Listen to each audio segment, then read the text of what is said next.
Hello बच्चों, welcome to the science ma'am. और आज हम पढ़ने वाले हैं नाइन्थ का सबसे लंबा चैप्टर बायोलॉजी का, cell the building block of life.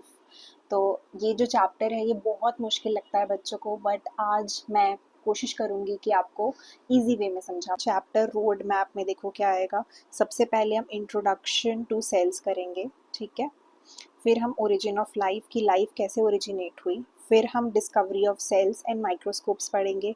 फिर हम सेल मेम्ब्रेन, सेल वॉल और ऑस्मोसिस के बारे में बात करेंगे।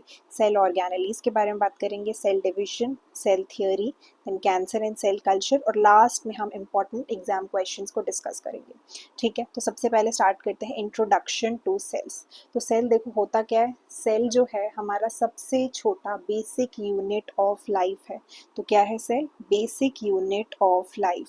मतलब कोई भी लिविंग ऑर्गेनिज्म हो वो हमेशा सेल से बना रहेगा, ठीक है। तो जब छोटे छोटे सेल्स साथ में जुड़ के एक फंक्शन कंप्लीट कर सकते हैं एक ऑर्गेनिज्म का, ठीक है। तो छोटे छोटे सेल्स जो हैं एक पूरे ऑर्गेनिज्म को बनाते हैं। So cell is the basic structural as well as the functional unit of life, ठीक है। सो स्ट्रक्चर को भी बना रहा है वो, मतलब छोटे छोटे सेल्स एक पूरे होल ऑर्गेनिज्म के स्ट्रक्चर को भी बना रहे हैं, साथ साथ में इसका कुछ फंक्शन भी है। ये अपना काम भी कर रहा है, ये पूरे ऑर्गेनिज्म को मदद कर रहा है कि वो अपने लाइफ प्रोसेसेस कंटिन्यू कर सके, ठीक है। फिर उसके बाद देखो ऑर्गेनिजम्स जो है यूनिसेल्युलर या मल्टी सेल्युलर दोनों हो सकता है। अब यूनी मतलब क्या होता है? वन। सेल्युलर मतलब क्या होता है? सेल्स। तो वन सेल्ड ऑर्गेनिज्म, जिस ऑर्गेनिज्म में सिर्फ एक सेल है वो हमारा क्या हो जाएगा? Unicellular organism.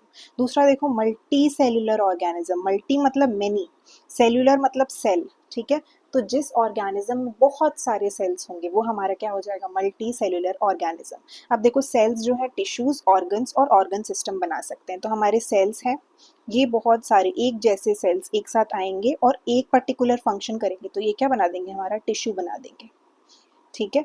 और अगर वही सेल, वही टिश्यू, बहुत सारे टिश्यूज और बहुत सारे टिश्यूज आ गए और साथ में मिलके क्या बना देंगे? ऑर्गन।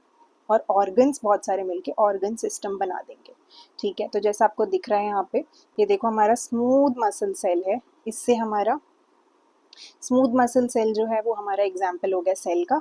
एपिथेलियल टिश्यू हमारा टिश्यू का एग्जाम्पल हो गया। स्मॉल इंटेस्टाइन ऑर्गन का। और digestive system, small intestine digestive system के अंदर आता है, तो ये पूरा ऑर्गन सिस्टम बना रहा है विथ अदर ऑर्गन्स, ठीक है। तो जैसे कि stomach, small intestine, liver, pancreas, ये सारे क्या बना रहे हैं? हमारे ऑर्गन सिस्टम। अब हम बात करते हैं कि लाइफ ओरिजिनेट कैसे। अब हमने ये तो बोल दिया कि हमारे हर लिविंग ऑर्गेनिज्म के अंदर सेल है, बट वो सेल आया कहाँ से होगा? तो क्या हुआ था कि अर्ली अर्थ एनवायरनमेंट जो था वो बहुत हॉट था, बहुत गर्म एनवायरनमेंट था, ठीक है। तो वो सिमिलर था to the environment of hot springs. तो हॉट स्प्रिंग्स क्या होता है? जहाँ पे गर्म पानी, बहुत सारा गर्म पानी आ रहा होता है, इतना ज़्यादा हॉट टेम्परेचर होता है वो हॉट स्प्रिंग्स के अंदर, ठीक है। तो हॉट स्प्रिंग्स जो है हमारी एक पूगा वैली है लद्दाख में, ठीक है। तो जैसे ये पूगा वैली है, ये लद्दाख में है। तो यहाँ पे क्या है? ये गर्म पानी बहुत ज़्यादा है, हॉट स्प्रिंग है, ये हॉट स्प्रिंग एनवायरनमेंट है।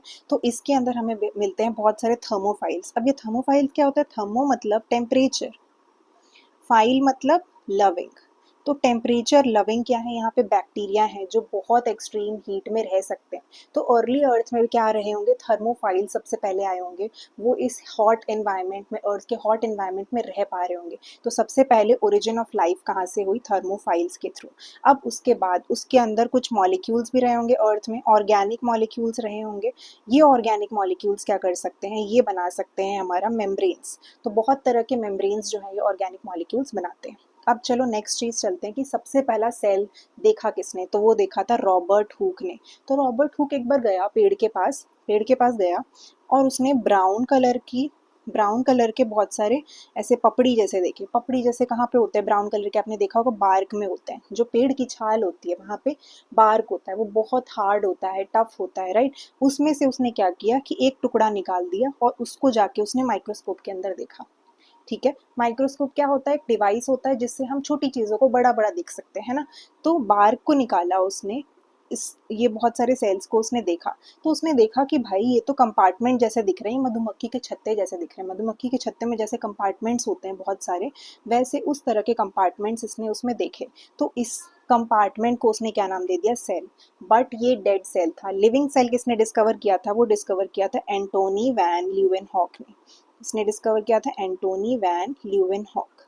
तो उसने क्या किया, पॉन्ड वाटर को निकाला, थोड़ा सा पॉन्ड वाटर लिया, उसको माइक्रोस्कोप में देखा। उस समय माइक्रोस्कोप बहुत अच्छे डेवलप हो गए थे। तो उसको उसने देखा, तो उसने देखा कि बहुत सारे सेल्स उसको दिखे। तो सबसे पहला लिविंग सेल जो है वो एंटोनी वैन ल्यूवेनहॉक ने डिस्कवर किया था, और सबसे पहला डेड सेल जो है वो रॉबर्ट हुक ने डिस्कवर किया था। ये चीज़ बहुत इंपॉर्टेंट है डिस्कवरी में। ठीक है, नेक्स्ट थिंग देखते हैं अब माइक्रोस्कोप्स। तो माइक्रोस्कोप्स की अगर हम बात करें तो माइक्रोस्कोप जो है वो क्या है, एक डिवाइस है। हम ह्यूमन आई जो है वो बहुत छोटी चीज़ों को नहीं देख सकता, उसका रिजोल्यूशन कम है। अब ये रिजोल्यूशन क्या होता है भाई, अब ये रिजोल्यूशन क्या होता है, जब हमें कोई चीज़, हमारा आई का मैग्निफिकेशन और रिजोल्यूशन, यहाँ दो टर्म्स आते हैं।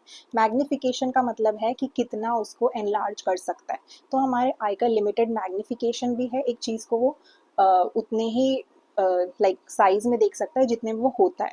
बट रिजोल्यूशन क्या होता है कि दो पॉइंट्स हैं और वो दो पॉइंट्स अगर हमें सेपरेट दिख रहे हैं तो इसका मतलब हमारा रिजोल्यूशन अच्छा है। बट अगर हमें वो दो पॉइंट एक सिंगल पॉइंट की तरह दिख रहे हैं तो हमारा रिजोल्यूशन बेकार है। तो बहुत छोटी चीज़ें हैं, वो बहुत छोटे छोटे, एकदम बहुत छोटे पॉइंट्स में होंगी। ठीक है, तो वो तो हमें दिख भी नहीं सकती, वो हम एक पॉइंट की तरह दिखेंगी या दिखेंगी भी नहीं, राइट। तो ह्यूमन आई का बहुत लिमिटेड रेजोल्यूशन होता है। तो हम क्या करेंगे, माइक्रोस्कोप्स यूज़ करेंगे ताकि वो टाइनी ऑब्जेक्ट्स, टाइनी ऑर्गेनिजम्स हम देख पाए। तो माइक्रोस्कोप सबसे पहले जब डिस्कवर हुआ था तो सबसे पहले आए थे लाइट माइक्रोस्कोप। अब लाइट माइक्रोस्कोप का क्या काम है भाई, वो जब लाइट आ रही होती है कहीं, नेचुरल सोर्स ऑफ लाइट या टॉर्च या कोई भी सोर्स ऑफ लाइट के सामने एक हमारा मिरर होता है। ठीक है, एक मिरर होता है।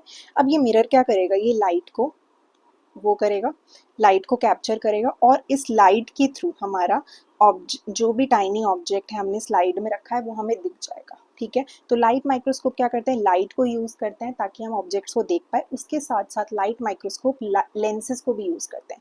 कौन से लेंसेज को यूज़ करते हैं, ये यूज़ करते हैं कॉन्वेक्स लेंसेज को। तो आपने पढ़ा होगा कि कॉन्वेक्स लेंस कैसा दिखता है, ऐसा दिखता है ना। तो इसके अंदर लाइट माइक्रोस्कोप में जनरली हमारे टू लेंसेज होते हैं। ठीक है, टू लेंसेज होते हैं। अब कॉन्वेक्स लेंस जो है कॉन्वर्जिंग लेंस होता है, तो जो भी इसकी तरफ रेज आएंगी, लाइट रेज, ये एक तरफ कॉन्वर्ज करेगा और इस पॉइंट पे कॉन्वर्ज कर देगा, है ना। तो जब बहुत सारी लाइट रेज आ रही है और एक पॉइंट पे कॉन्वर्ज हो रही हैं तो वो मैग्निफिकेशन का काम करता है। एक एक बहुत सारे रेज स्कैटर्ड है, उसको एक पॉइंट पे लेके आ रहा है और उस ऑब्जेक्ट पे फोकस कर रहा है। जब उस ऑब्जेक्ट पे फोकस कर रहा है तो क्या हो रहा है, हमारा इमेज जो है वो मैग्नीफाई हो जा रहा है। तो उसके बाद हम पढ़ते हैं इलेक्ट्रॉन माइक्रोस्कोप। अब इलेक्ट्रॉन माइक्रोस्कोप क्या करता है, इलेक्ट्रॉन मतलब इलेक्ट्रॉन तो पता है ना आपको, एटम के अंदर इलेक्ट्रॉन होता है, नेगेटिवली चार्ज पार्टिकल। तो ये इलेक्ट्रॉन बीम्स को यूज करते हैं कि हम ऑब्जेक्ट को मैग्नीफाई कर सके। अब ये देखो यहाँ इमेज में बहुत सारे बैक्टीरिया हैं जो दिख रहे हैं हमें माइक्रोस्कोप के अंदर। ठीक है, तो ये हमारे माइक्रोस्कोप का फंक्शन हो गया। अब हम बात करते हैं स्ट्रक्चर ऑफ लाइट माइक्रोस्कोप। तो जब भी आप लैब में जाते हो आपको ऐसा कुछ माइक्रोस्कोप दिख रहा होता है ना। तो सबसे पहले ऊपर देखो, ये है हमारा आई पीस। ठीक है, ये हमारा एडजस्टमेंट नॉब है, मतलब इससे हम फोकस एडजस्ट कर सकते हैं। ये हमारा बॉडी ट्यूब है। ठीक है, ये हमारा ऑब्जेक्टिव लेंस है, आई पीस लेंस और ऑब्जेक्टिव लेंस, ये दोनों के दोनों कौन से लेंसेज हो गए, कॉन्वेक्स लेंसेज। ठीक है, उसके बाद हमारा ये स्टेज है, यहाँ पे हम स्लाइड लगा सकते हैं। ये हमारा मिरर है, ये क्या करेगा, लाइट को फोकस करेगा एक जगह पे ताकि हम यहाँ पे स्लाइड जो भी लगाएं, स्टेज पे हम स्लाइड लगाते हैं तो स्लाइड जो भी लगाएं हमें इसमें जो भी हमने स्पेसिमेन रखा है वो हमें अच्छे से दिख पाए। ठीक है, ये हमारा बेस हो गया। तो इतना ये स्ट्रक्चर होता है लाइट माइक्रोस्कोप का। जो भी हमारा सेल होता है उसमें हमारा ऐसा सेल है, तो सेल का जो बाउंड्री है वो कौन बना रहा है, सेल मेम्ब्रेन। तो सेल मेम्ब्रेन को हम और क्या कह सकते हैं, इसको हम कह सकते हैं प्लाज्मा मेम्ब्रेन। तो ये प्लाज्मा मेम्ब्रेन या सेल मेम्ब्रेन क्या करता है, ये सब्सटेंसेस को अंदर और बाहर जाने देता है, बट सिलेक्टिवली ही जाने देता है। तो ये बाउंड्री सेट करके रखता है। काश मुझे भी पहले बाउंड्री सेट करना आता लोगों के लिए।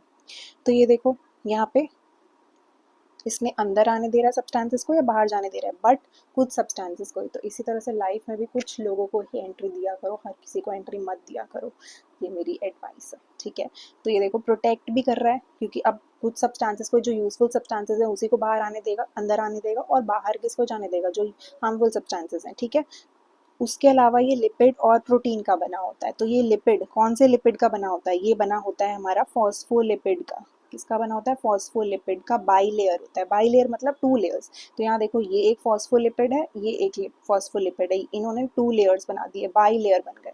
अब देखो यहाँ पे पेरिफेरल प्रोटीन है, चैनल प्रोटीन है, कैरियर प्रोटीन है, ग्लाइकोप्रोटीन है, मतलब कितने सारे प्रोटीन है। अब ये हमारा लिपिड बाइलेयर है, इसके अंदर हमारे प्रोटीन के मॉलिक्यूल्स ऐसे एम्बेडेड है, ठीक है। और ये मॉलिक्यूल्स जो है अंदर बाहर रोटेट कर सकते हैं, फ्लिप फ्लॉप कर सकते हैं, ठीक है। तो हमारा प्लाज्मा मेम्ब्रेन किसका बना है, लिपिड्स और प्रोटीन्स का। लिपिड में फॉस्फोलिपिड का बाइलेयर है और उसमें प्रोटीन्स घुसे हुए एम्बेडेड है, ठीक है। सो इसकी वजह से इसको फ्लूइड मोजाइक स्ट्रक्चर कहा जाता है। मोजाइक क्यों कहा जाता है, फ्लूइड तो सबको समझ आ गया, क्योंकि इसमें फॉस्फोलिपिड होता है, तो ये जो मॉलिक्यूल्स हैं ये मूव कर सकते हैं, ठीक है। तो ये हम इसकी वजह से हम फ्लूइड बोल सकते हैं। मोजाइक मतलब कि मॉलिक्यूल्स मूव कर सकते हैं, प्रोटीन मॉलिक्यूल अंदर से बाहर जा सकते हैं, बाहर से अंदर आ सकते हैं, ठीक है। उसके अलावा देखो फॉस्फोलिपिड का स्ट्रक्चर कैसा है, ये देखो फॉस्फेट हेड है, ये हाइड्रोफिलिक हेड है। तो ये किसकी तरफ रहेगा, हाइड्रो मतलब वाटर, फिलिक मतलब लविंग। तो हाइड्रो हाइड्रो मतलब वाटर, फिलिक मतलब लविंग। तो ये वाटर लविंग है, तो ये क्या करेगा, बाहर के एनवायरनमेंट की तरफ रहता है। वैसे ये भी बाहर की तरफ, अंदर जो है हमारा हाइड्रोफोबिक एनवायरनमेंट है, इसका जो टेल है वो हाइड्रोफोबिक है।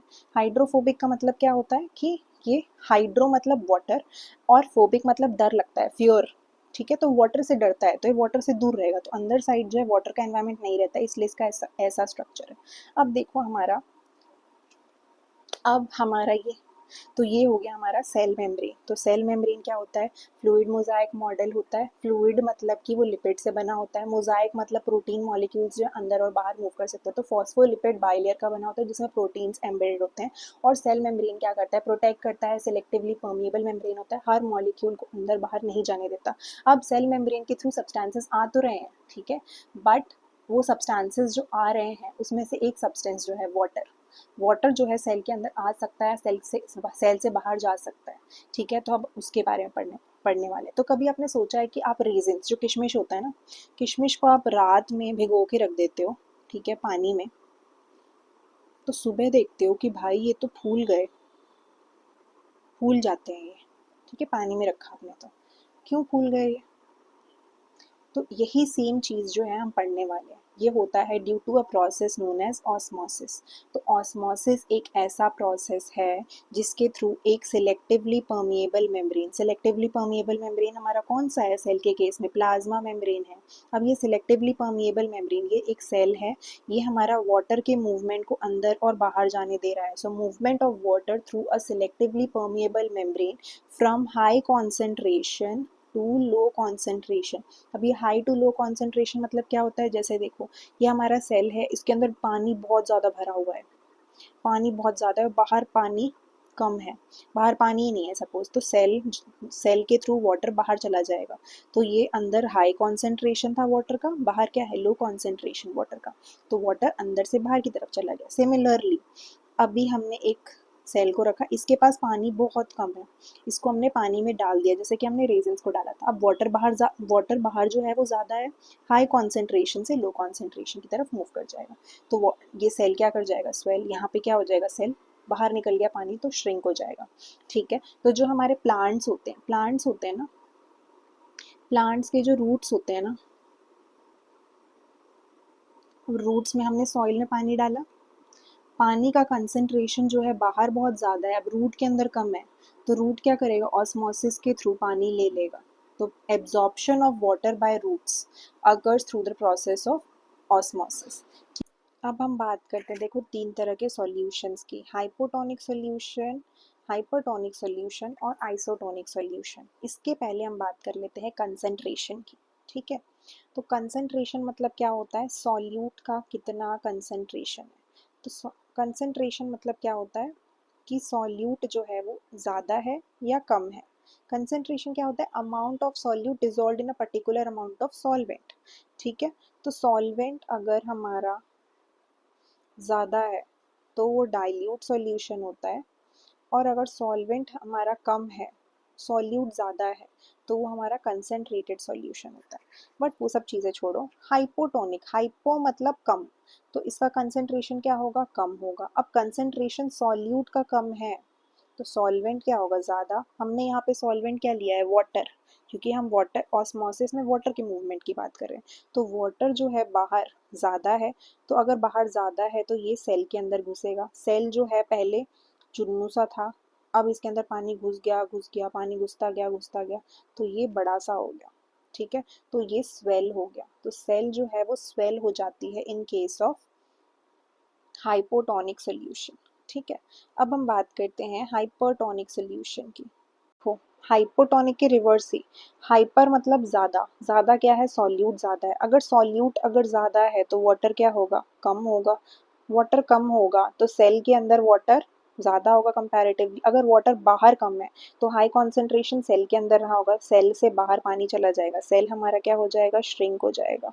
ठीक है, तो जब हम बहुत कॉन्सेंट्रेटेड सॉल्यूशन लेंगे, हम बहुत ज़्यादा सॉल्ट डालेंगे थोड़े से अमाउंट ऑफ वाटर में, तो उसके अंदर अगर हम सेल डालेंगे तो सेल श्रिंक हो जाएगा। सिमिलरली आइसोटोनिक सॉल्यूशन में देखो, आइसोटोनिक सॉल्यूशन में हमारा नेट मूवमेंट जो है वो जीरो रहता है, क्योंकि हमारा concentration outside the cell as well as inside the cell दोनों के दोनों सेम है। तो वाटर का कॉन्सेंट्रेशन बराबर है, सॉल्यूट का कॉन्सेंट्रेशन बराबर है, तो इसकी वजह से no net movement of water, मतलब ना बाहर जाएगा वाटर ज़्यादा ना अंदर जाएगा, जितना बाहर जा रहा है उतना ही अंदर भी आएगा पानी। ठीक है, तो इस तरह से हम तीनों सॉल्यूशन की बात करते हैं। तो ये जो है ये बहुत इंपॉर्टेंट कॉन्सेप्ट है, इसके ऊपर एग्जाम्पल्स आ सकते हैं, आपको क्वेश्चंस आ सकते हैं कि ऑस्मोसिस से, कि हमने एक एक सेल को हमने रख दिया वाटर में, एक सेल को रख दिया हमने सॉल्ट सोल्यूशन में, और तीसरे सेल को हमने रख दिया आइसोटोनिक सोल्यूशन में। तो हम तुम बताओ कि भाई किसमें क्या कैसा मूवमेंट होगा, सेल में क्या इफेक्ट आएगा, तो ये सारी चीज़ें। तो सेल अगर स्वेल हो गया, सेल स्वेल, इसमें देखो हाइपोटोनिक सोल्यूशन में एक चीज़ और याद रखना कि सेल अगर स्वेल होगा तो सेल सेल बर्स्ट भी हो सकता है। ठीक है, इतना ज़्यादा पानी अंदर घुस जाएगा कि सेल भी बर्स्ट हो जाएगा। अब हम बात करते हैं, ये देखो एग्जाम्पल्स हैं यहाँ पे, ये हमारा पोटैटो स्ट्रिप है, हमने पोटैटो स्ट्रिप लिया। ठीक है, beaker A distilled water, distilled water में कोई सॉल्यूट होता ही नहीं है, सॉल्यूट है ही नहीं, तो वाटर ही वाटर है, तो ये हमारा वो हाइपोटोनिक सोल्यूशन की तरह काम करेगा। तो बाहर वाटर ज़्यादा है तो वाटर क्या करेगा, अंदर मूव करेगा। तो यहाँ देखो बिफोर ऐसा था, पोटैटो स्ट्रिप इसके बाद सूज गया, स्वेल हो गया। ठीक है, डिस्टिल्ड वाटर में डालते। अब देखो बीकर बी, बीकर बी जो है आइसोटोनिक सोल्यूशन है। आइसोटोनिक सोल्यूशन में क्या होता है, हमारा बाहर और अंदर कंसंट्रेशन सेम है, तो net movement of water same रहेगा। तो देखो यहाँ 0.9% NaCl जो है इसको हम आइसोटोनिक सोल्यूशन मानते हैं विद द लिविंग सेल्स। तो 0.9% NaCl में कोई चेंज आपको देखने को नहीं मिला, जैसा पहले पोटैटो स्ट्रिप था वैसे कि पहले जैसा ही रहा। अब बीकर सी में हमने NaCl बहुत ज़्यादा डाल दिया, 10% NaCl सोल्यूशन, या हाइपरटोनिक सोल्यूशन हो गया, क्योंकि अंदर तो 0.9% ही कंसंट्रेशन था, बाहर तो 10% कंसंट्रेशन है। बाहर का कंसंट्रेशन बढ़ गया तो वाटर क्या करेगा, अंदर से बाहर की तरफ मूव करेगा, क्योंकि सॉल्यूट का कंसंट्रेशन बाहर ज़्यादा है तो वाटर का कंसंट्रेशन क्या होगा, कम हो जाएगा, तो वाटर हमारा बाहर मूव कर जाएगा। सो this is the case of hypertonic solution. तो हाइपरटोनिक सोल्यूशन में देखो पोटैटो स्ट्रिप ऐसे श्रिंक सा हो गया, इसका साइज ऐसे डिक्रीज हो गया। ठीक है, अब हम बात करते हैं नेक्स्ट प्रोसेस जो कि हमारा गैसेस में होता है जनरली। तो गैसेस के केस में क्या होता है, डिफ्यूजन एक हमारा प्रोसेस है जिसमें हमारे पार्टिकल्स जो है high to low concentration move करते हैं, बट वहाँ सेमी परमिएबल कोई एक मेम्ब्रेन की ज़रूरत नहीं होती है। विदाउट एनी मेम्ब्रेन अगर मूवमेंट हो रहा है from high to low concentration, then that is diffusion. तो यहाँ देखो हाई कॉन्सेंट्रेशन है, बहुत सारे मॉलिक्यूल्स थे, यहाँ लो कॉन्सेंट्रेशन की तरफ चले गए, बीच में कोई मेम्ब्रेन नहीं। ऑस्मोसिस में देखो यहाँ पे एक सेल है, इसका आउटर मेम्ब्रेन है, तो प्योर वाटर अंदर की तरफ जा रहा है, सॉल्यूशन की तरफ जा रहा है, ऐसे मूवमेंट हो रहा है, मतलब वाटर का मूवमेंट हो रहा है थ्रू अ मेम्ब्रेन। ठीक है, तो ये हमारा हो गया ऑस्मोसिस। ये दोनों के बीच में डिफरेंस आपको पता होना चाहिए। अब देखो सेल वॉल, सेल वॉल जो है भाई प्लांट सेल के लिए बहुत ज़्यादा इंपॉर्टेंट है, इसीलिए सिर्फ ये प्लांट सेल में ही प्रेजेंट होता है। अब देखो सेल वॉल का फंक्शन क्या है, सेल वॉल जो है स्ट्रेंथ प्रोवाइड कर रहा है। तो ह्यूमंस जो है वो इतने स्ट्रांग नहीं होते, ठीक है, बट कुछ टाइम बाद स्ट्रांग हो जाते हैं, बट सेल वॉल जो है वो प्लांट्स को हमेशा ही स्ट्रांग रखता है। तो ये स्ट्रांग होता क्यों है, क्योंकि ये बना होता है सेल्यूलोज से। अब ये सेल्यूलोज क्या होता है भाई, सेल्यूलोज जो है वो हमारा बना होता है ग्लूकोज के बहुत सारे यूनिट से। ये एक तरह का कार्बोहाइड्रेट है, जब बहुत सारे ग्लूकोज के मॉलिक्यूल साथ में आते हैं तो ये बन जाता है हमारा सेल्यूलोज, जो कि बहुत रिजिडिटी प्रोवाइड करता है। अब ये सेल वॉल ज़रूरत है ना प्लांट्स को, क्योंकि प्लांट्स एक जगह से दूसरी जगह मूव ही नहीं कर सकते। जब वो एक जगह से दूसरी जगह मूव ही नहीं कर सकते तो वो कैसे प्रोटेक्ट करेंगे अपने आप को, उनको सेल वॉल की बहुत ज़रूरत है। अगर सेल वॉल नहीं होगा तो प्लांट डेड हो जाएगा। ठीक है, तो ये स्ट्रेंथ और सपोर्ट दोनों ही प्रोवाइड कर रहा है, उसके साथ साथ ये सेल का शेप मेंटेन कर रहा है। जो एनिमल सेल है वो थोड़े फ्लेक्सिबल से होता है, उनका शेप डिफरेंट होता है, बट जो प्लांट सेल होते हैं उनका शेप एकदम मतलब फिक्स्ड होता है, कि सेल वॉल जो है वो शेप प्रोवाइड कर रहा है। और ये फ्रीली परमिएबल होते हैं, मतलब सेल वॉल के अंदर हमारा सेल मेम्ब्रेन तो है, ये हमारा बाहर सेल वॉल है, अंदर सेल मेम्ब्रेन तो रहेगा ही। Cell membrane selectively permeable, cell wall सब चीज़ों को अलाउ कर देता है, ठीक है, तो फ्रीली परमिएबल होता है। एब्सेंट होता है एनिमल सेल्स में, क्योंकि एनिमल्स को जरूरत नहीं है, वो मूव कर सकते हैं एक जगह से दूसरी जगह टू प्रोटेक्ट देमसेल्व्स, है ना। और ये हमारा फंजाई और बैक्टीरिया दोनों में प्रेजेंट होता है, तो हमारा सेल वॉल जो है फंजाई, बैक्टीरिया और प्लांट्स तीनों में प्रेजेंट होता है सेल वॉल, ठीक है। अब ये देखो हमारा स्ट्रक्चर, ये हमारा है सेल वॉल, ठीक है। सेल वॉल देखो हमारा ये सेल वॉल है, सेल वॉल के बीच में ये देखो कनेक्शंस दिख रहे हैं, इसको हम प्लाज्मोडेस्माटा कहते हैं। ये क्या करता है, एक सेल को दूसरे सेल से लिंक करके रखता है प्लांट सेल्स के अंदर, ठीक है। तो ये हमारा हो गया सेल वॉल, अंदर वाला लेयर देखो प्लाज्मा मेम्ब्रेन हो गया, तो ये हमारा सेल वॉल कंप्लीट हो गया। अब देखो प्लांट सेल और एनिमल सेल में फ़र्क क्या होता है।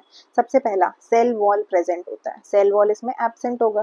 क्लोरोप्लास्ट प्रेजेंट होगा। अब क्लोरोप्लास्ट क्या होता है ये हम पढ़ेंगे, बट क्लोरोप्लास्ट इसके अंदर प्रेजेंट होता है जो ग्रीन कलर प्रोवाइड करता है। कैसे, उसके अंदर एक पिगमेंट होता है जिसको हम क्लोरोफिल कहते हैं, ठीक है। तो क्लोरोप्लास्ट इसके अंदर प्रेजेंट होता है। क्लोरोप्लास्ट क्या करता है, सनलाइट को कैप्चर करने का काम करता है, तो सन से जो लाइट आएगी उसको कैप्चर करेगा और खाना बनाने में मदद करेगा प्लांट्स को, क्योंकि प्लांट्स अपना खुद का खाना बनाते हैं ना। क्लोरोप्लास्ट इसके अंदर एब्सेंट होते हैं क्योंकि हमें खाना बनाने की जरूरत नहीं, हमें खाना हम बाहर से ऑब्टेन करते हैं, ना कि हम खुद बनाते हैं, ठीक है। लार्ज सेंट्रल वैक्यूल, मतलब प्लांट सेल के अंदर एक बहुत खाली स्पेस रहता है जिसके अंदर बहुत सारे मटीरियल्स वो भर सकता है, बहुत सारे सब्सटेंसेस भर सकता है, तो लार्ज सेंट्रल वैक्यूल रहता है। इसके पास स्मॉल वैक्यूल्स होते हैं या एब्सेंट भी हो सकते हैं। इसका फिक्स्ड रेक्टेंगुलर शेप होता है, किसकी वजह से, सेल वॉल की वजह से। ये इरेगुलर या राउंडेड शेप का होता है, क्यों, क्योंकि ये फ्लेक्सिबल होता है, क्योंकि इसके पास सेल वॉल नहीं होता है। Next, stores food in the form of starch. अब ये फॉर्म किसके, स्टार्च के फॉर्म में फूड स्टोर कर रहा है, और ये किसके फॉर्म में, ग्लाइकोजन के फॉर्म में, ठीक है। अब हम देखते हैं सिमिलैरिटीज। अब हमने डिफरेंसेस की तो बात कर ली, इतने सारे डिफरेंसेस है, बट सिमिलैरिटीज भी हैं। दोनों के पास न्यूक्लियस है, ठीक है, दोनों के पास हमारे पास साइटोप्लाज्म भी है और सेल मेम्ब्रेन भी है। दोनों के दोनों इसेंशियल लाइफ एक्टिविटीज परफॉर्म कर सकते हैं। अब साइटोप्लाज्म क्या होता है, ये देखो साइटोप्लाज्म जो भी फ्लूइड नेचर होता है, फ्लूइड सब्सटेंस होता है सेल के अंदर, उसको हम साइटोप्लाज्म कहते हैं, ठीक है। इसके अंदर बाकी सारे सब्सटेंसेस होते हैं, ठीक है। अब हम बात करते हैं दो तरह के सेल, एक जो हमारे एंशिएंट ऑर्गेनिजम्स में प्रेजेंट थे वो हमारे थे prokaryotic cell, eukaryotic cell new organisms के अंदर आए, ठीक है। तो प्रोकैरियोटिक सेल जो है प्रिमिटिव मतलब पुराने थे, यूकैरियोटिक सेल कॉम्प्लेक्स थे, ये सिंपल सेल थे, ये हमारे एडवांस सेल थे, ठीक है। इसके पास ट्रू न्यूक्लियस नहीं है। अब अगर ट्रू न्यूक्लियस नहीं है तो न्यूक्लियस के अंदर जो भी मटीरियल है वो बाहर फैला हुआ रहेगा, तो देखो इसका जेनेटिक मटीरियल देखो यहाँ बाहर फैला हुआ है, इसके पास न्यूक्लियस नहीं है। इसके पास देखो न्यूक्लियस है तो इसके अंदर ही इसका जेनेटिक मटीरियल रहेगा, बाहर नहीं फैला रहेगा, तो इसके पास ट्रू न्यूक्लियस नहीं है, तो उस जो जेनेटिक मटीरियल है वो हमारा बाहर फैला रहता है, इसीलिए हम उसको क्या कहते हैं, उसको हम कहते हैं न्यूक्लियोइड। इसके पास न्यूक्लियोइड प्रेजेंट होता है, इसके पास एब्सेंट होगा क्योंकि इसके पास वेल डिफाइंड न्यूक्लियस है। वेल डिफाइंड न्यूक्लियस का मतलब क्या है, इसके पास मेम्ब्रेन है, न्यूक्लियस के पास भी मेम्ब्रेन है, वो भी अपने सब्सटेंस को प्रोटेक्ट करके रख रहा है, कवर करके रख रहा है, और इसके अंदर न्यूक्लियोइड है, ठीक है। Genetic material lies freely in the cytoplasm, देख ही रहे हो साइटोप्लाज्म के अंदर ये जेनेटिक मटेरियल भरा हुआ है, इसमें genetic material lies inside nucleus. Membrane bound organelles absent है इसके अंदर, ठीक है। अब इसके पास ना न्यूक्लियर मेम्ब्रेन है, ना इसके पास ऑर्गेनेलीज के मेम्ब्रेन है। इसके पास देखो मेम्ब्रेन बाउंड ऑर्गेनेलीज भी प्रेजेंट है, यूजुअली यूनिसेल्युलर होता है। प्रिमिटिव ऑर्गेनिज्म ज्यादातर यूनिसेल्युलर ही थे, तो ये यूजुअली यूनिसेल्युलर होता है, ये यूनिसेल्युलर मल्टीसेल्युलर दोनों हो सकता है। इसके एग्जाम्पल याद रखना, बैक्टीरिया जो है वो एक प्रोकैरियोटिक सेल है, प्रोकैरियोटिक ऑर्गेनिज्म है। प्लांट्स, एनिमल्स एंड फंजाई ये सारे हमारे यूकैरियोटिक ऑर्गेनिजम्स हैं। अब देखो क्विक क्विज कर लेते हैं, which cell lacks a true nucleus. Plant cell, animal cell, bacterial cell और फंगल सेल। फंगल सेल के अंदर हमें पता है सेल वॉल होता है, ठीक है।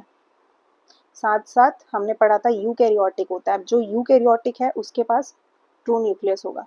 बैक्टीरियल सेल देखो इसके पास सेल वॉल तो होता है, बट इसके पास न्यूक्लियोइड होता है। न्यूक्लियोइड का मतलब क्या है कि जेनेटिक मटेरियल जो है साइटोप्लाज्म के एक रीजन है जहाँ पे जेनेटिक मटेरियल फैला हुआ है, ठीक है।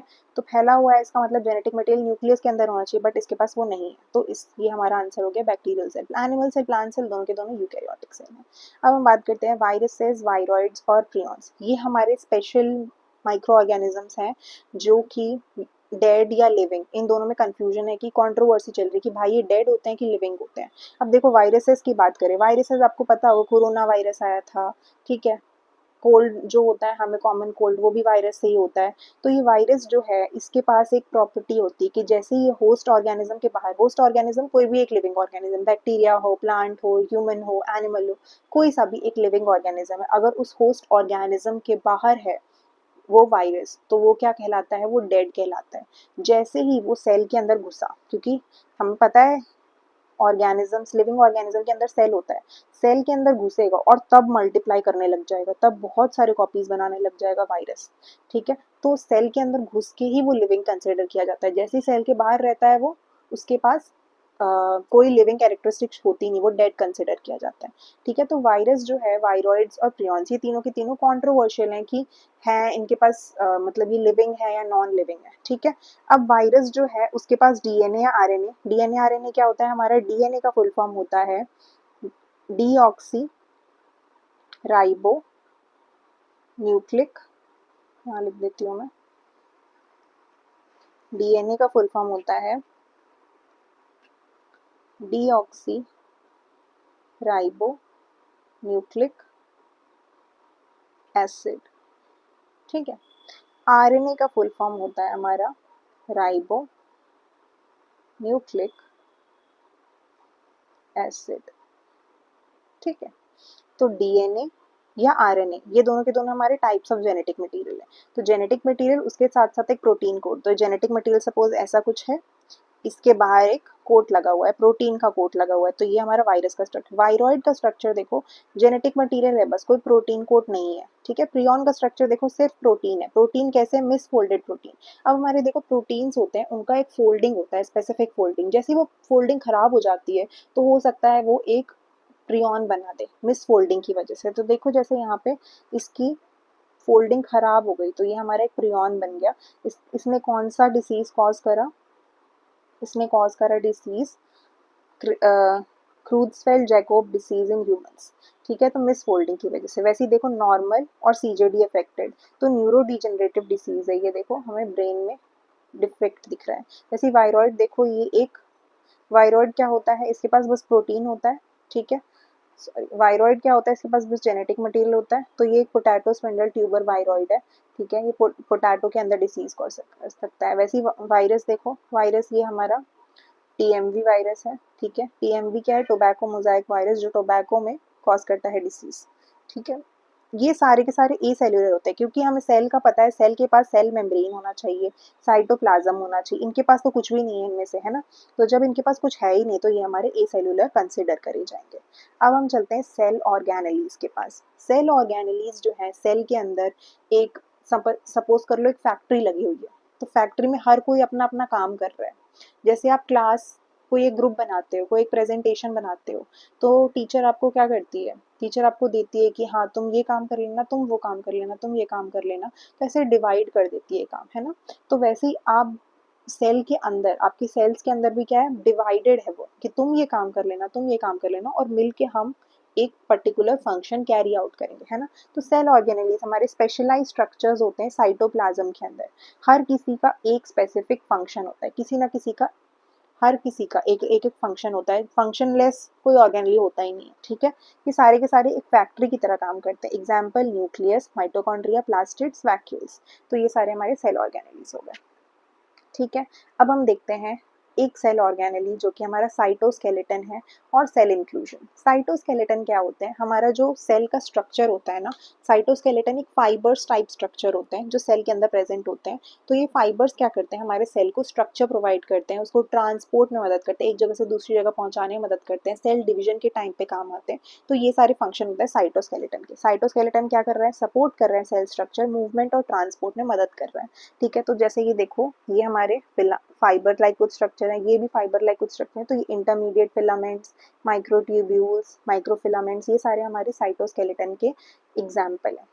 ठीक है, ये हम इलेक्ट्रॉन माइक्रोस्कोप में ही देख सकते हैं, नॉर्मली नहीं देख सकते इसको। ठीक है, ये बहुत छोटे होते हैं, ये दिखते नहीं है नॉर्मल माइक्रोस्कोप में, लाइट माइक्रोस्कोप में। सेल इंक्लूजन क्या करते हैं, सेल इंक्लूजन ऐसे कुछ स्ट्रक्चर्स होते हैं जो स्टोर कर सकते हैं मटेरियल्स को। फॉर एग्जांपल ये देखो, पोटैटो में स्टार्च ग्रेन्यूल्स को स्टोर कर रहे हैं, तो स्टार्च को स्टोर कर सकते हैं, कैल्शियम ऑक्सलेट को स्टोर कर सकते हैं, और ये हमारे सिलिका को स्टोर कर सकते हैं, सेल इंक्लूजन। ठीक है, तो ये मटेरियल्स को स्टोर करने का काम करते हैं। ये देखो माइक्रोफिलामेंट्स हमने कैसे ऑब्जर्व किए, माइक्रोफिलामेंट्स माइक्रोट्यूब्यूल्स हमें इलेक्ट्रॉन माइक्रोस्कोप के अंदर ऐसे दिखेंगे। ठीक है, अब हम देखते हैं न्यूक्लियस। न्यूक्लियस क्या होता है, देखो भाई हमारा कंट्रोल सेंटर। तो ये भाई कंट्रोल करता है सारी चीज़ों को। कुछ लोग भी कंट्रोलिंग हो जाते हैं, है ना, कुछ लोग भी कंट्रोलिंग हो जाते हैं, वो कहते हैं कि भाई तुम ये करो तुम वो करो, पर तुमको उनकी बात नहीं माननी, तुमको उनको न्यूक्लियस नहीं बनाना है, तुम खुद की न्यूक्लियस बनो, खुद को कंट्रोल करो, खुद अच्छे से रहो, तुम अच्छे से पढ़ाई करो, लोगों को कंट्रोल नहीं, लोगों को तुम्हारे ऊपर कंट्रोल नहीं होना चाहिए।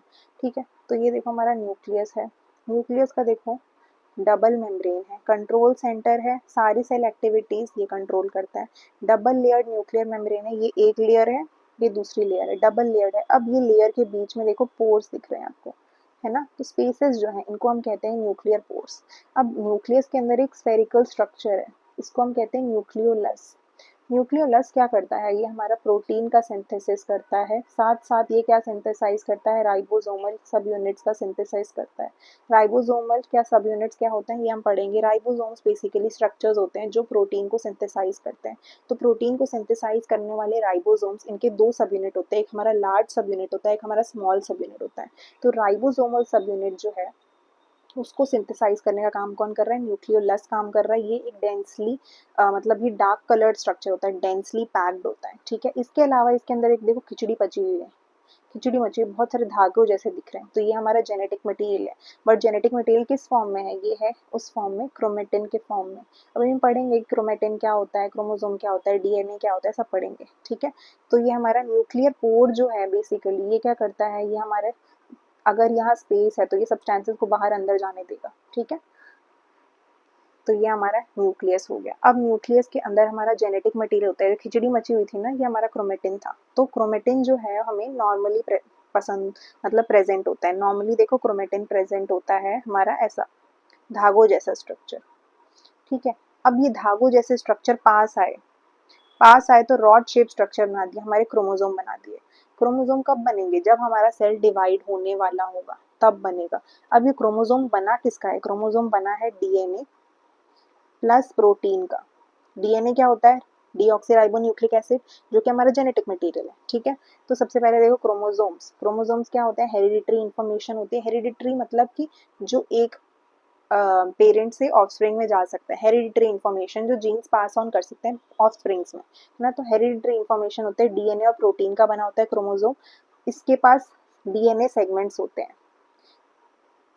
तो देखो हमारा क्रोमोसोम है, क्रोमोसोम हमारा डीएनए का बना है, डीएनए हमारा ऐसा कुछ दिखता है। ठीक है, डीएनए ऐसा कुछ दिखता है, कोई एक सेगमेंट ऑफ डीएनए जो कि एक फंक्शन कर रहा है, फंक्शनल सेगमेंट ऑफ डीएनए, इसको हम कहते हैं जीन।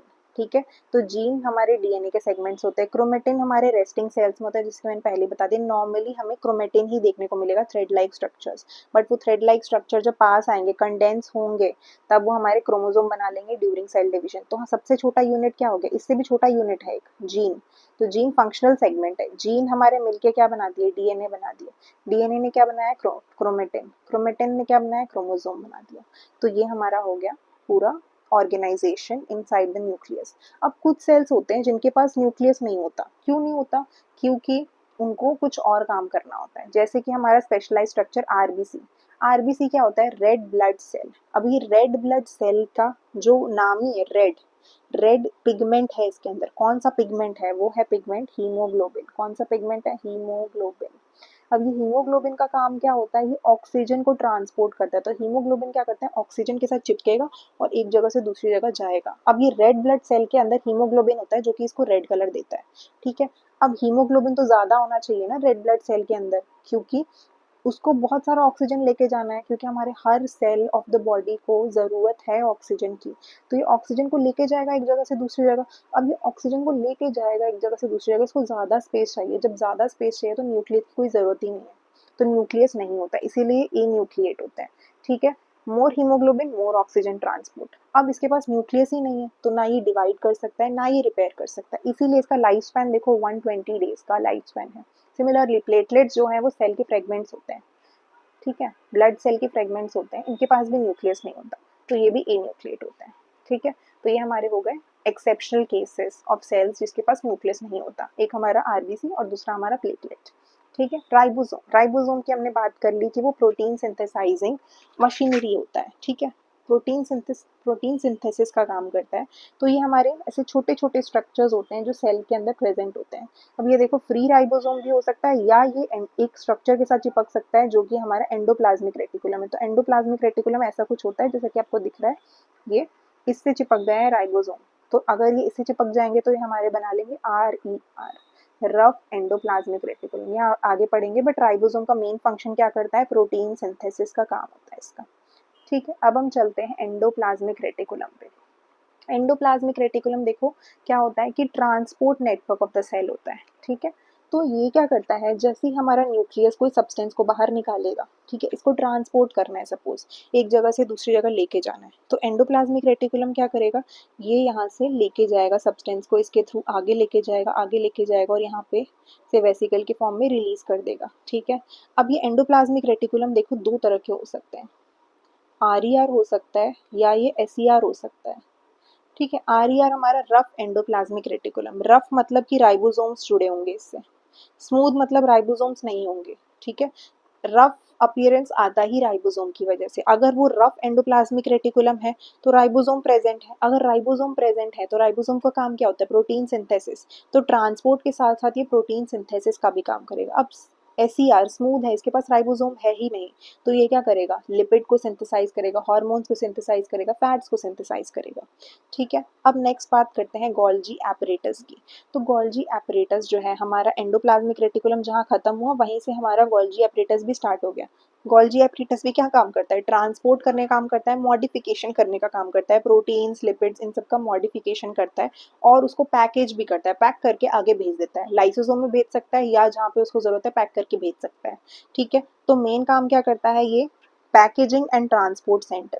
ट्रांसपोर्ट तो करेगा ही, ट्रांसपोर्ट करने के साथ साथ अगर यहाँ कोई प्रोटीन है, कोई लिपिड है, इसको मॉडिफाई कर सकता है, सपोज ऐसा कुछ स्ट्रक्चर है, उसका ऐसा स्ट्रक्चर बना दिया, तो मॉडिफिकेशन भी कर रहा है, ठीक है।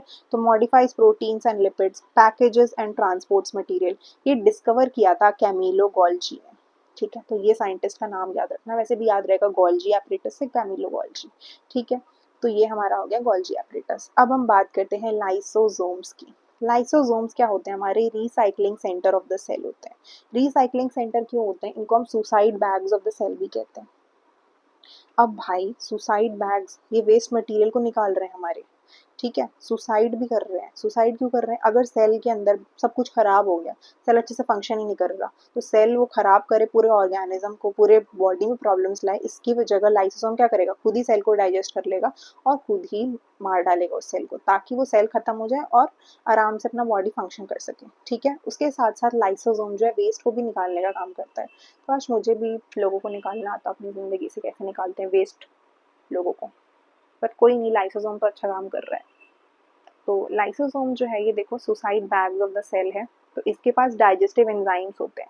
अब ये डाइजेस्टिव एंजाइम्स क्या करते हैं, ये चीज़ों को तोड़ते हैं, ये प्रोटीन्स को तोड़ सकता है, फैट्स को तोड़ सकता है, कार्बोहाइड्रेट्स को तोड़ सकता है, सबको तोड़ सकता है ये, ठीक है। तोड़ के क्या कर सकता है, ब्रेक कर सकता है वेस्ट को, सेल को क्लीन रख सकता है। उसके अलावा एक और काम होता है लाइसोसोम का। लाइसोसोम जो है स्पर्म से प्रेजेंट होते हैं। अब स्पर्म जो है उसका एक हेड होता है, हेड में इसके पास लाइसोसोमल एंजाइम्स होते हैं। लाइसोसोम अगर वहाँ बहुत सारे पैक्ड होंगे इस हेड में, तो ये क्या करेगा, फर्टिलाइजेशन करने में मदद करेगा। तो जैसे ही ये स्विम करके ओवम के पास जाएगा, तो ये क्या करेगा, बैरियर जो ओवम होता है उसके बाहर बहुत सारे लेयर्स लगे होते हैं। अब ये बहुत सारे लेयर्स है, इसको ब्रेक करना है, तो लाइसोसोमल एंजाइम लेके आएगा, तोड़ेगा लाइसोसोमल एंजाइम से और अंदर घुसेगा और फर्टिलाइज कर देगा, ठीक है। तो इसकी वजह से फर्टिलाइज कर सकता है एग को, ठीक है। तो ये हमारा लाइसोसोम का काम हो गया। अब हम बात करते हैं माइटोकॉन्ड्रिया की। माइटोकॉन्ड्रिया जो है power house of the cell है। पावर हाउस मतलब कि हमें एनर्जी प्रोवाइड कर रहा है। भी एनर्जी किस फॉर्म में प्रोवाइड कर रहा है, एटीपी के फॉर्म में। एटीपी किसको कहते हैं, एटीपी का फुल फॉर्म क्या है, adenosine triphosphate, okay. Adenosine triphosphate है हमारा एटीपी। इसको हम कहते हैं energy currency of the cell. Energy currency होता है, यही हमें एनर्जी जो प्रोड्यूस होती है वो इसी फॉर्म में प्रोड्यूस होती है। तो ये माइटोकॉन्ड्रिया क्या है, ये हमारा energy currency of the cell है, एनर्जी प्रोड्यूस करने में मदद कर रहा है, कैसे, एटीपी के फॉर्म में। एटीपी का फुल फॉर्म है एडिनोसिन ट्राइफॉस्फेट। इसका स्ट्रक्चर कैसे होता है देखो, एक आउटर मेम्ब्रेन होता है, इसके अंदर इनर मेम्ब्रेन देखो बहुत ज़्यादा फोल्डेड होता है। अगर ये बहुत ज़्यादा फोल्डेड होगा तो ये एनर्जी प्रोडक्शन के लिए जो एटीपी मॉलिक्यूल्स बन रहे हैं उनके लिए सरफेस एरिया इंक्रीज कर रहा है, ठीक है। तो ये आउटर मेम्ब्रेन हो गया जो कि हमारा पोरस होता है। इनर मेम्ब्रेन हमारा सेमी परमिएबल होता है, सेलेक्टिवली परमिएबल होता है। इनर मेम्ब्रेन जो है बहुत एक्सटेंसिवली फोल्ड होता है और इस फोल्डिंग को हम क्या कहते हैं, क्रिस्टी कहते हैं। क्रिस्टी क्या करता है, इंक्रीज करता है एनर्जी प्रोडक्शन, कैसे, सरफेस एरिया बढ़ा के, ठीक है। तो ये हमारा हो गया माइटोकॉन्ड्रिया। अब हम बात करते हैं कि एथलीट्स के पास ज़्यादा माइटोकॉन्ड्रिया क्यों होते हैं इनके मसल सेल्स में। अब मसल सेल्स जो है वो हमें क्या कर रहे हैं, मूवमेंट में मदद कर रहे हैं। एथलीट्स को क्या करना होता है, बहुत लॉन्ग रन के लिए जाना होता है, एक्सरसाइज करना होता है, बहुत हैवी एक्सरसाइज करना होता है, राइट। हैवी एक्सरसाइज करने के लिए उनके पास माइटोकॉन्ड्रिया ज़्यादा होना चाहिए ताकि उनको ज़्यादा एनर्जी मिल सके, इसी वजह से उनके पास ज़्यादा माइटोकॉन्ड्रिया। तो athletes have more mitochondria because their muscles need more energy, ATP for physical activity, ठीक है। अब नेक्स्ट चीज़ हम पढ़ेंगे प्लास्टिड्स। तो प्लास्टिड्स क्या होते हैं, रॉड लाइक स्ट्रक्चर्स होते हैं जो सिर्फ प्लांट सेल्स में ही प्रेजेंट होते हैं। अब प्लांट सेल्स के अंदर प्लास्टिड्स जो प्रेजेंट होते हैं वो उनका बस एक ही काम है कि वो या तो फूड को प्रोड्यूस करेंगे और उसका स्टोरेज करेंगे। तो खाना बनाएंगे और स्टोरेज दोनों काम क्या करेगा, प्लास्टिड करेगा, ठीक है। अब प्लास्टिड्स जो हैं वो 3 तरह के होते हैं, ठीक है।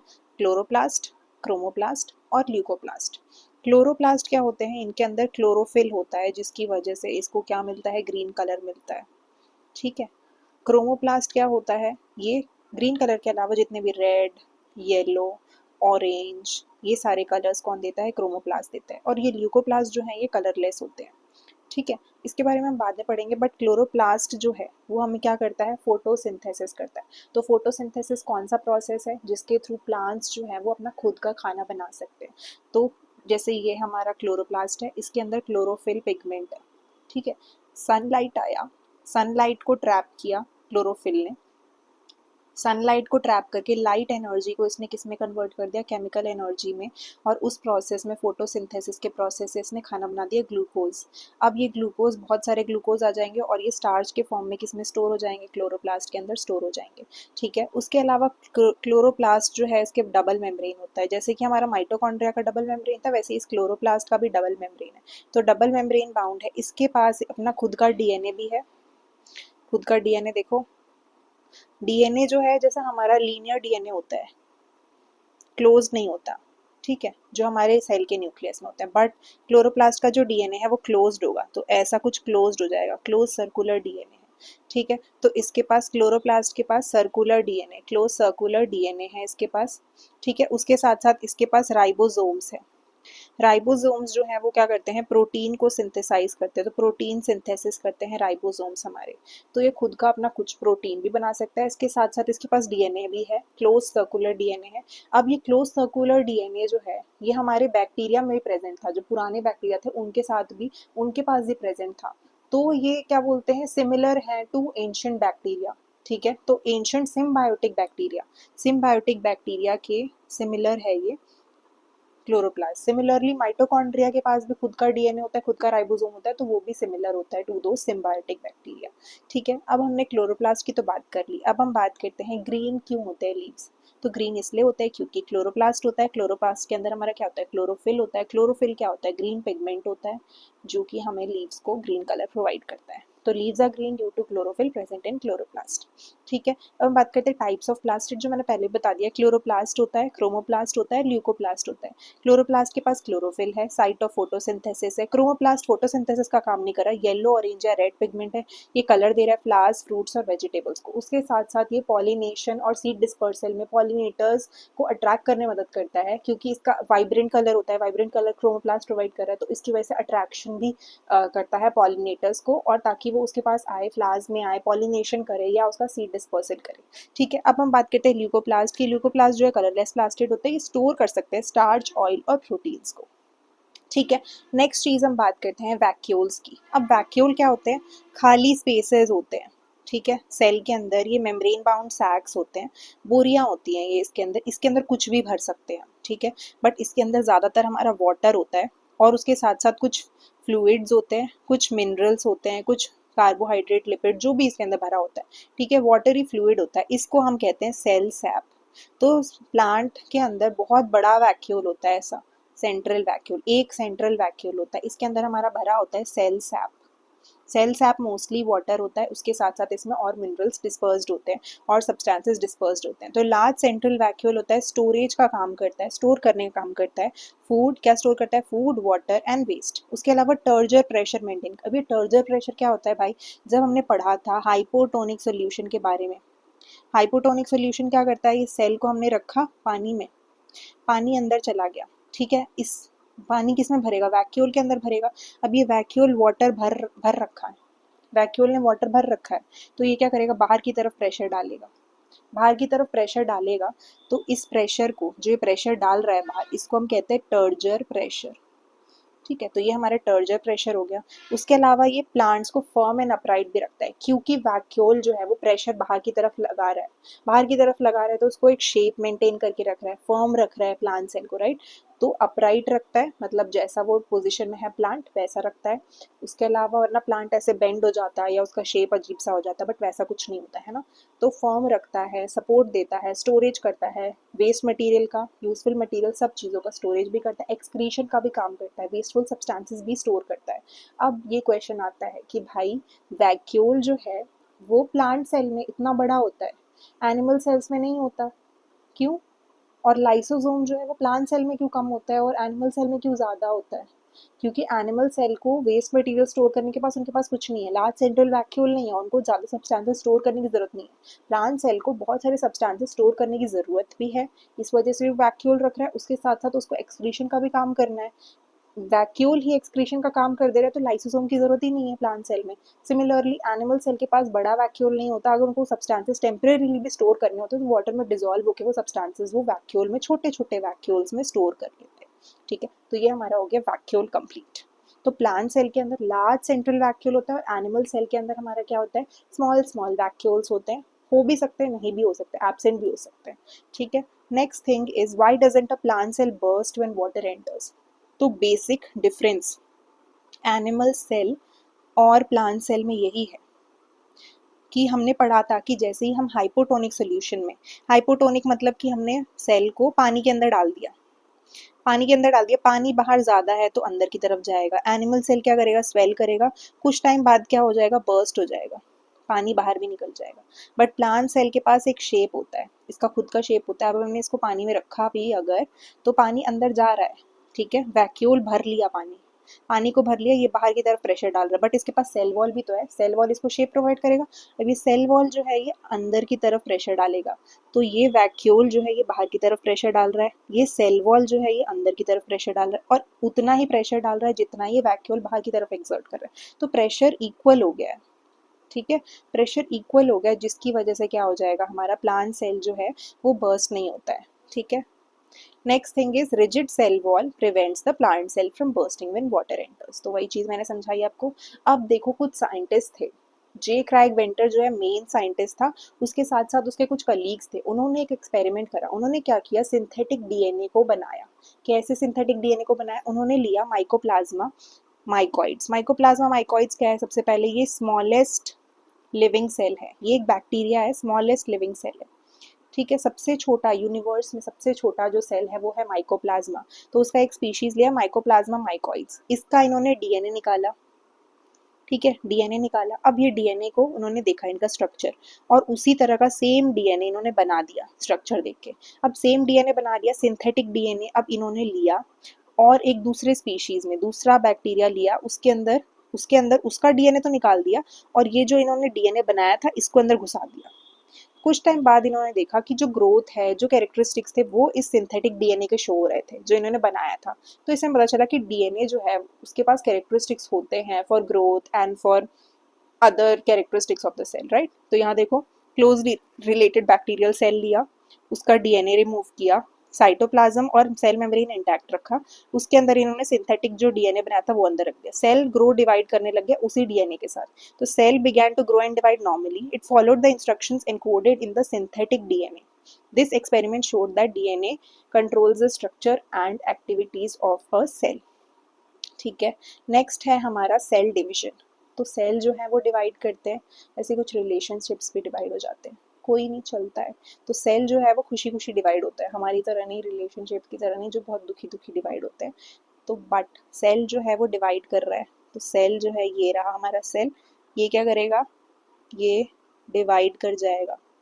तो इस प्रोसेस को फॉर्मेशन ऑफ न्यू सेल्स जो होता है वो हमारा, उस प्रोसेस को हम कहते हैं cell division. Formation of new cells from a pre existing cell, it is known as cell division.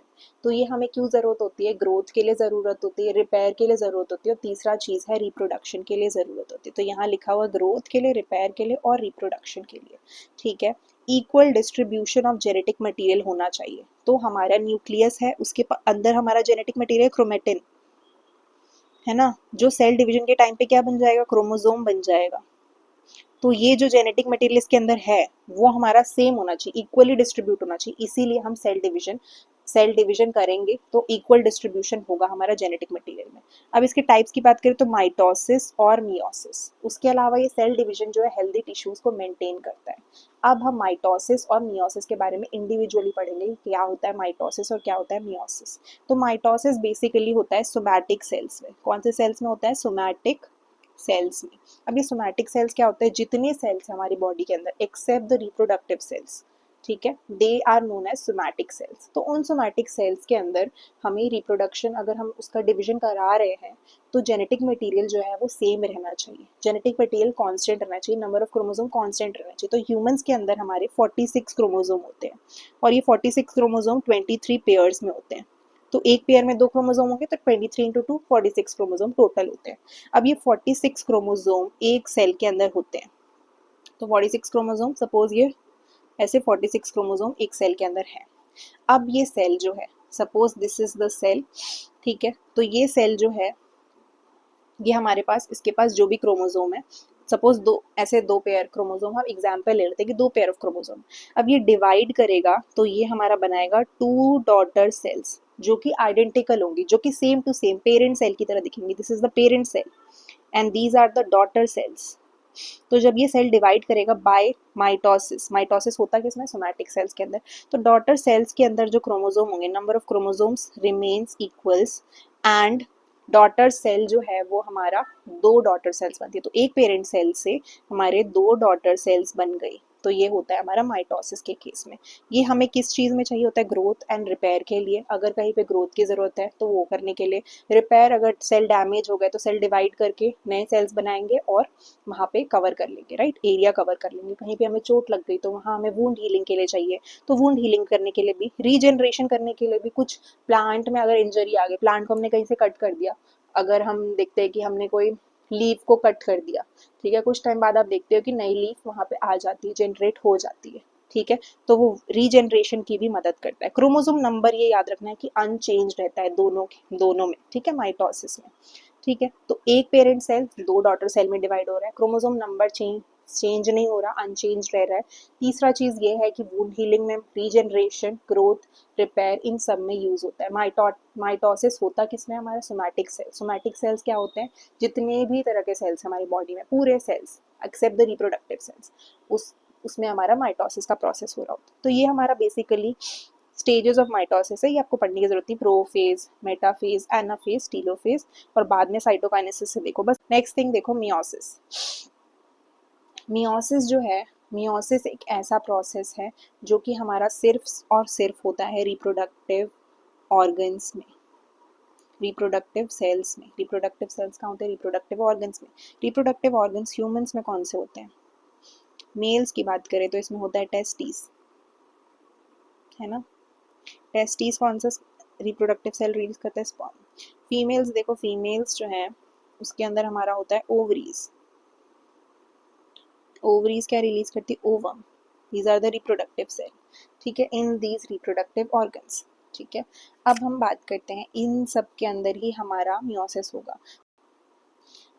Plants में हमें पता है कि पॉलन ग्रेन जो है वो ट्रांसफर होता है, that is the male part. तो पॉलन ग्रेन जो है इसके अंदर हमारा कौन सा होगा, मियोसिस होगा। दूसरा ओवरी इन फीमेल, ठीक है, तो इसमें मियोसिस होगा, जो हमारा पिस्टिल में होता है। स्टेमेन एंड पिस्टिल दोनों में हमारा मियोसिस हो रहा है, पिस्टिल, ठीक है। अब हम बात करते हैं कि होता क्या है मियोसिस। रिप्रोडक्टिव सेल्स में तो हो रहा है। अब रिप्रोडक्टिव सेल्स के अंदर क्या होता है, नंबर ऑफ क्रोमोसोम जो है हाफ हो जा रहे हैं। तो अगर हमारा 46 क्रोमोसोम है ह्यूमंस में, तो ये हमारा 23 क्रोमोसोम बना लेगा। तो number of chromosome half the chromosome number, तो जितने टोटल क्रोमोसोम होंगे वो क्या हो जाएंगे, हाफ हो जाएंगे। हाफ क्यों हो जाएंगे, क्योंकि जब रिप्रोडक्शन हो रहा होता है तो हमारा एक सेट ऑफ क्रोमोसोम इधर से मेल से आता है, दूसरा सेट ऑफ क्रोमोसोम फीमेल से आता है। तो टोटल एक इंसान में 46 क्रोमोसोम ही होना चाहिए। तो इधर से 20 इधर से 23 आया और इधर से 23 आएगा, तब भी तो हमारा 46 बनेगा। तो 46 क्रोमोसोम इवेंचुअली बनना चाहिए। बट एक रिप्रोडक्टिव ऑर्गन में तो एक ही प्रोसेस होगा, मतलब उसमें हाफ ही होना है, क्योंकि उसके अंदर फर्टिलाइजेशन तो नहीं होगा। फर्टिलाइजेशन तो बाद में होगा during the process of reproduction. तो रिप्रोडक्टिव सेल्स के अंदर हमारे गैमीट्स बनते हैं। गैमीट्स हमारे कौन कौन से होते हैं, हमारे होते हैं स्पर्म सेल्स और दूसरा होता है हमारा ओवम। ठीक है, तो इन दोनों में हमारे गैमीट्स फॉर्मेशन में मियोसिस हो रहा होता है during the formation of sperm and ovum. ठीक है, टू डिविजन्स होते हैं, एक हमारा मियोसिस 1 होता है और दूसरा हमारा मियोसिस 2 होता है। ठीक है, फॉर्म्स 4 डॉटर सेल। तो एक पेरेंट सेल है, उससे हमारे 4 डॉटर सेल्स बन जाएंगे। तो एक पेरेंट सेल है जिसके पास 46 क्रोमोसोम है, तो 23 23 23 23 ऐसे 4 डॉटर सेल्स बन जाएंगे। तो देखो यहाँ पे एक पेरेंट सेल है, यहाँ पे 4 डॉटर सेल बन गए। और उसके साथ साथ देखो क्रोमोसोम नंबर, यहाँ 4 क्रोमोसोम थे, यहाँ देखो एक एक क्रोमोसोम है, मतलब 2 पेयर ऑफ क्रोमोसोम थे, तो यहाँ देखो एक एक पेयर ऑफ क्रोमोसोम है। ठीक है, तो ये हमारा 4 डॉटर सेल्स बन गए। हाफ कब होता है chromosome number, during meiosis 1। Half होता है ड्यूरिंग मियोसिस 1, ड्यूरिंग मियोसिस 1। ठीक है, दूसरे प्रोसेस जो मियोसिस 2 जो है वो माइटोसिस की तरह ही होता है। उसके अलावा जेनेटिक वेरिएशन, तो जेनेटिक वेरिएशन कैसे होता है, creates genetic variation. Genetic variation कैसे होता है, देखो हमारा एक क्रोमोसोम है, ठीक है, ये दूसरा क्रोमोसोम है, ये दोनों पास आएंगे क्रोमोसोम, और ये अपना जेनेटिक मटेरियल एक्सचेंज कर लेंगे। तो जो इसके पास मटेरियल होगा वो इसके पास चला जाएगा, और जो इसके पास होगा वो इसके पास। तो इस तरह से क्या होता है, जेनेटिक मटेरियल चेंज हो है। जैसे कि यहाँ देखो, मैं जूम कर देती हूँ, यहाँ देखो एक्सचेंज ऑफ जेनेटिक मटेरियल हो गया। तो ये देखो, सबसे पहले यहाँ देखते हैं, ये पास आए क्रोमोसोम, ठीक है, इन दोनों ने जेनेटिक मटेरियल, ये ब्लू वाला पार्ट इधर आ गया, रेड वाला पार्ट थोड़ा इधर चला गया, तो जेनेटिक वेरिएशन है।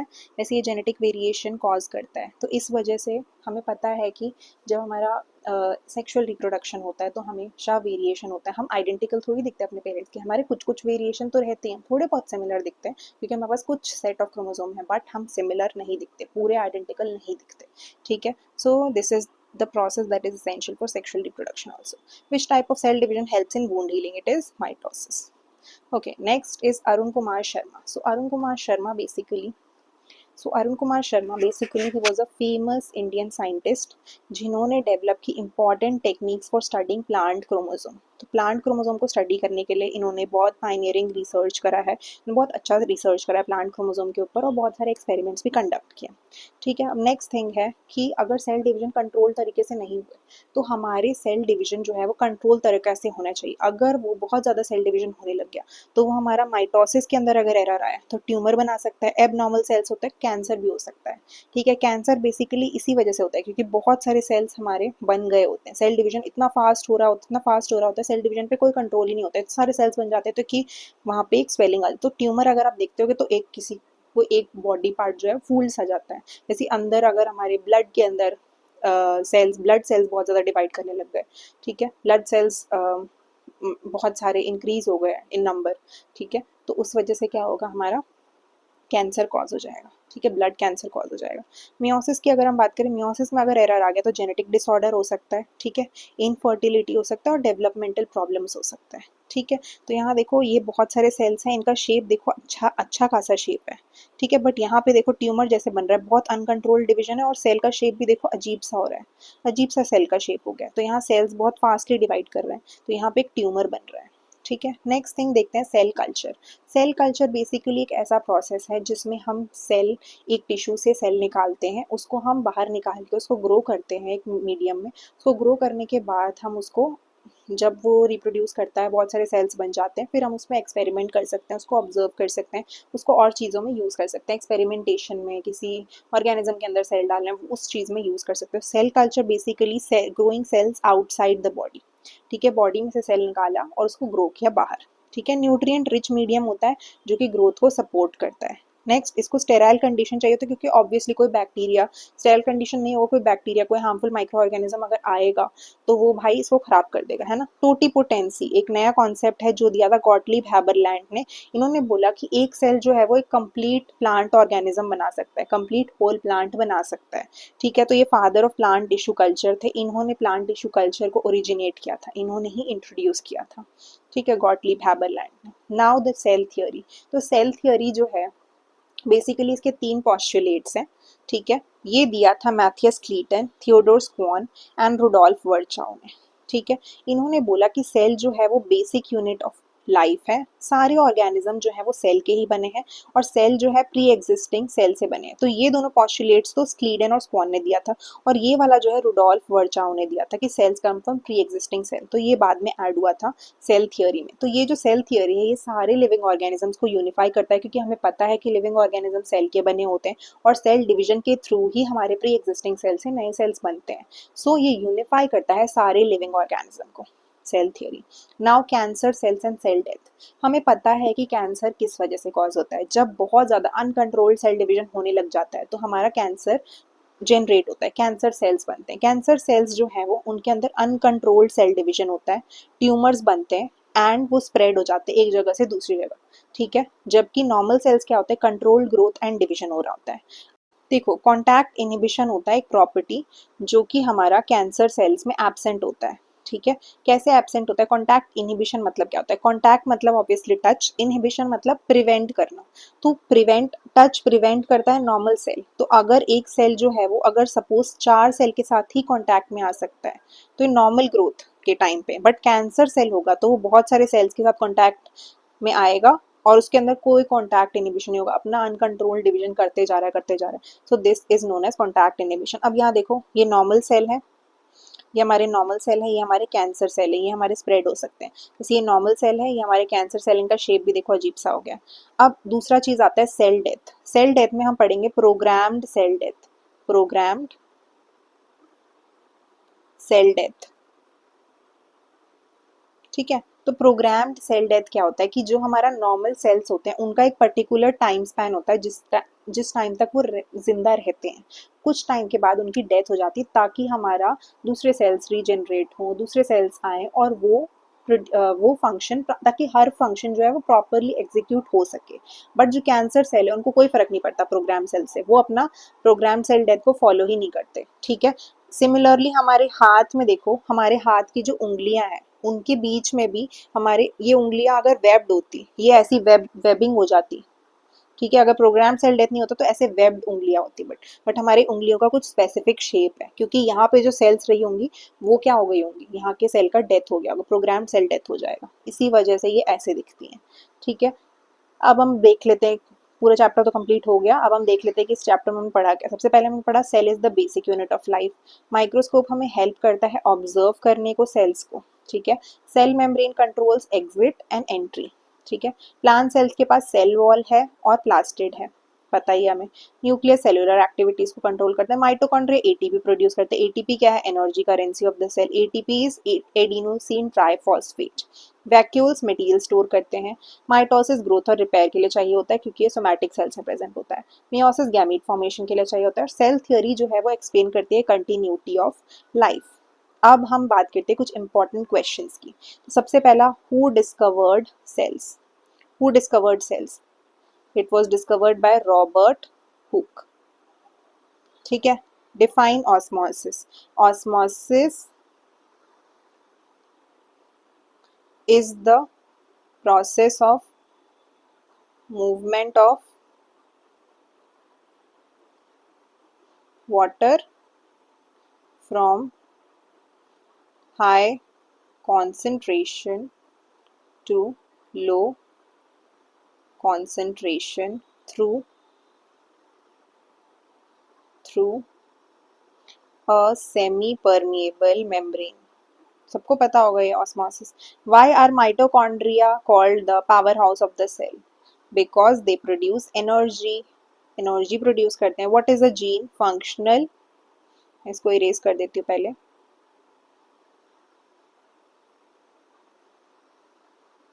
उसके बाद लिखती हूँ.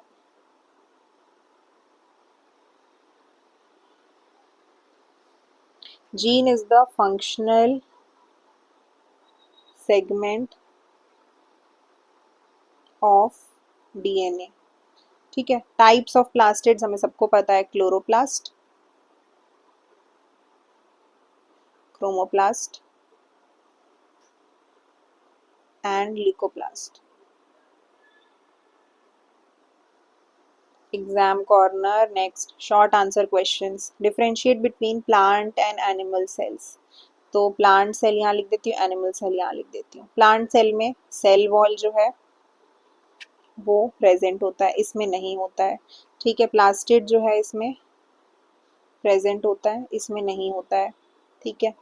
उसके अलावा वैक्यूल जो है central, large central vacuole present होता है, इसमें वेरी फ्यू स्मॉल. ठीक है. नेक्स्ट थिंग है differentiate between prokaryotic and eukaryotic cell.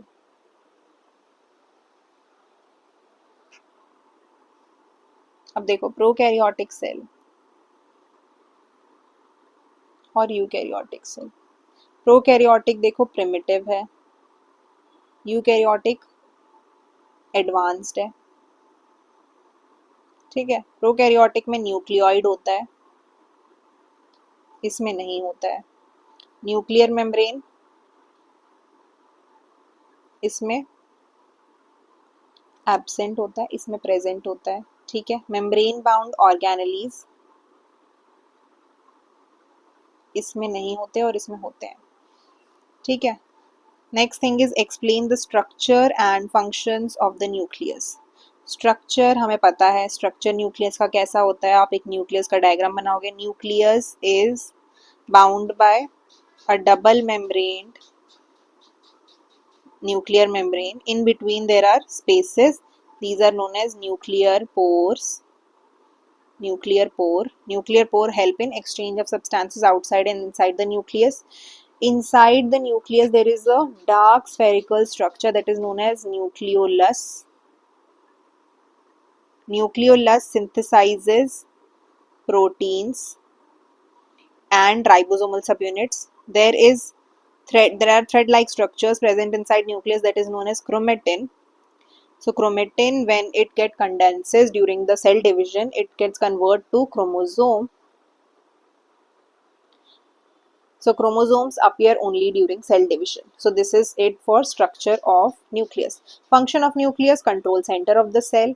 It controls all the cell activities and growth. ठीक है. Write the functions of mitochondria. Mitochondria basically produces energy for the cell. ठीक है. Explain osmosis with an example.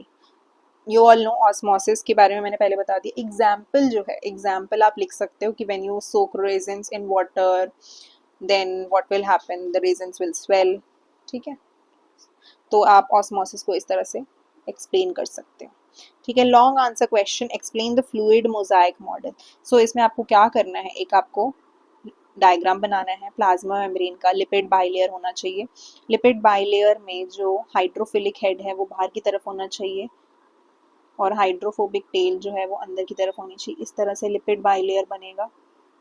ठीक है. उसके अलावा channel proteins होंगे, कुछ इंट्रिंसिक प्रोटीन्स, मतलब अलग अलग तरह के प्रोटीन्स होंगे. ठीक है. सो this is how you will draw. ठीक है. So fluid mosaic model explains that plasma membrane is made up of a lipid bilayer in which proteins are embedded. ठीक है.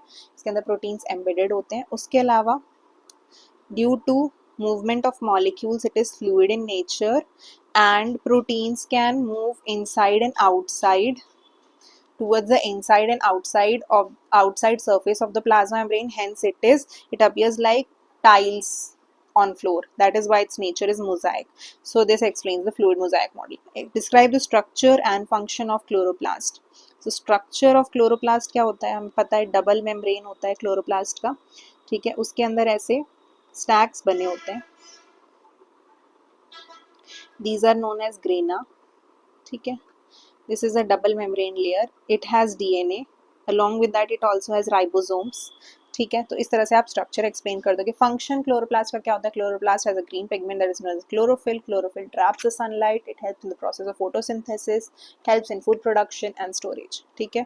Compare mitosis and meiosis. Mitosis and meiosis. So हमें पता है mitosis, one parent cell will give two daughter cell. In this, one parent cell will give four daughter cell. Chromosome number unchanged. इसमें halved. ठीक है. It occurs in somatic cells. It occurs in reproductive cells. Helps in growth, repair, wound healing, regeneration, whatever. It helps in sexual reproduction. Variation इसमें नहीं होता है, mitosis में, इसमें होता है. ठीक है. Explain cell theory. You all know cell theory. ठीक है, हमने पढ़ लिया है. Describe the role of cell organelles.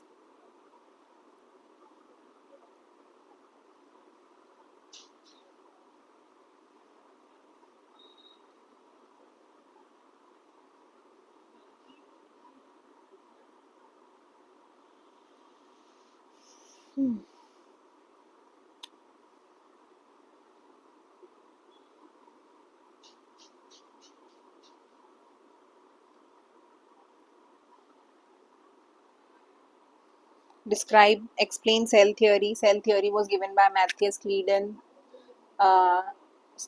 Swan and Virchow. ठीक है, उसके तीनों postulates आप explain करोगे. Describe the role of cell organelles in maintaining life. तो हर cell organelle का एक एक function होगा, वो किस तरह से life को maintain कर रहा है वो आप चीज़ें explain करोगे. ठीक है. Important diagrams आपके plant cell, animal cell को learn कर लेना, nucleus का diagram learn कर लेना, mitochondria learn कर लेना, chloroplast को. Okay. So I hope you like this session, and if you liked it then you can like, share and subscribe, and I hope you enjoyed it. आपको exams में बहुत मदद मिले, and all the best for your exams. Bye.